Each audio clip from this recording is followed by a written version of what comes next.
name's Leander. I am an artist manager, and I'm your host today for the lovely Mayday Parade.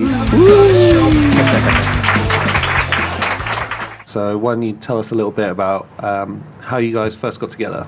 Well, the band's from Tallahassee, Florida, and it was kind of a situation where there were two local bands that split up to form one. And Tallahassee didn't have a lot of big shows come through, but a handful of bands would every now and then come through, and we sometimes be able to get added on to shows. And how did you then navigate that local level into your first, would have been US touring, I suppose? In the first tour we did, we actually didn't play. It was we followed Warped Tour in 2006, right, and sold CDs, to the line. Yeah.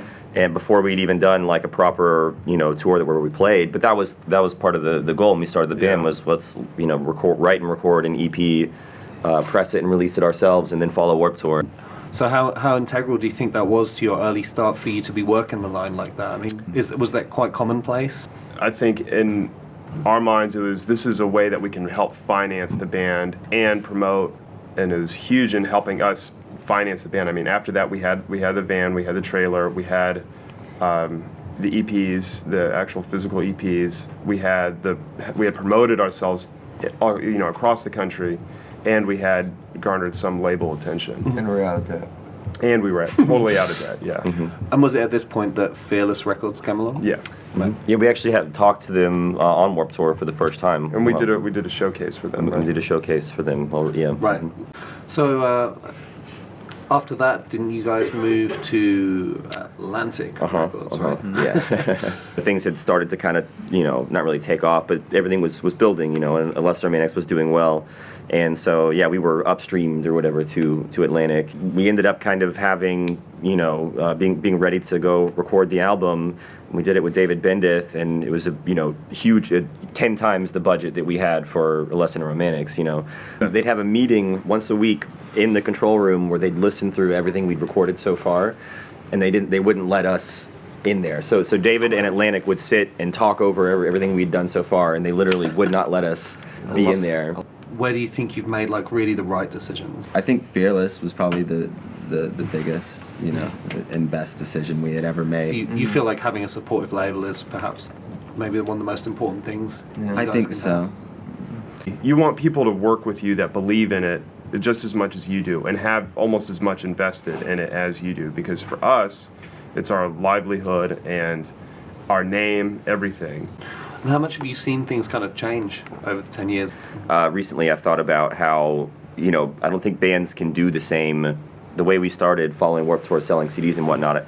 I've actually talked to a band who, kind of follows tours and does that, and they were saying these days, it doesn't really work, because you go show someone a song and they go, okay, well, is it on Spotify? And you're like, well, yeah. I'm like, well, I'll just check it out on Spotify then, and they don't. Yeah, they have no incentive to buy the CDs. Yeah, exactly, yeah. I think if I were to tell bands these days how to do it, you couldn't apply this formula to anybody. I don't think any band ever makes it exactly the same way as the next. So I think the biggest thing is that we were really motivated. We were really motivated. We were pushing in all avenues, trying to figure out the landscape as we went. And it was mostly about being open-minded and thinking outside the box, and that was a big part of it. And for us, that's what came across and was an opportunity we were able to take advantage of. I think if a band today was going to do something, they just have to be outgoing and serious and push really hard and just figure out what's going to work for them and take advantage of the opportunity when it comes.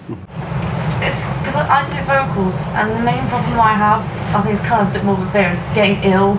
I really don't know how it works, it's getting ill on tour or anything like that. With all that stuff, tea and honey is amazing.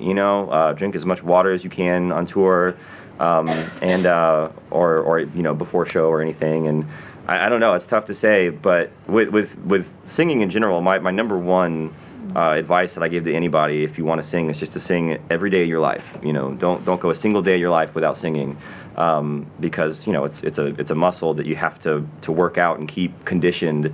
Overall, in general, how do you sort of go about writing songs, and do you suffer a lot from writer's block, or do you have to sort of go away and then come back? And Yeah.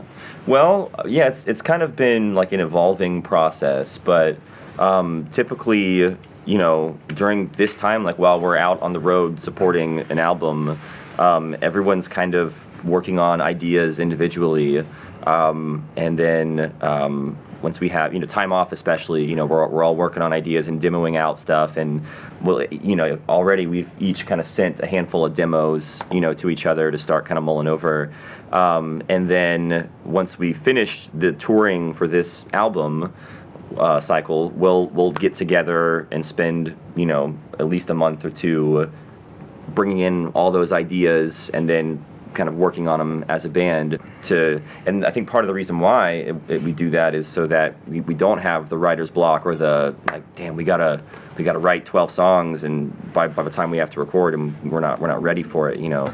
Well, thank you guys.